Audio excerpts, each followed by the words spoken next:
Savage naman ang naging reaksyon ng mga katey-katera at sausaw-era sa kumalat na video nina Bea Alonzo at Julia Barreto sa X.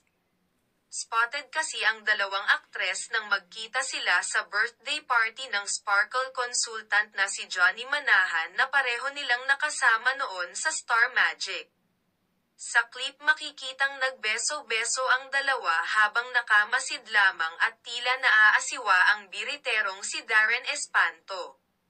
Siyempre, hindi lang sila nagyakap kundi nagkaroon pa ng konting tsikahan. Intriga ng kibitzers. Nagplastikan daw ang past and present girlfriend ni Gerald Anderson. Hirit naman ng iba, ipinakita lang daw ng dalawa ang pagiging civil sa isa't isa. Ito naman ang reaksyon ng mga intrimetida sa iba't ibang thread. Plastikan lang to, true. Haha, wag kayong kampante. Professionals sila. Syempre plastikan. Plastikan lang yan. Alangan naman magsabunutan, diba? Ha ha ha.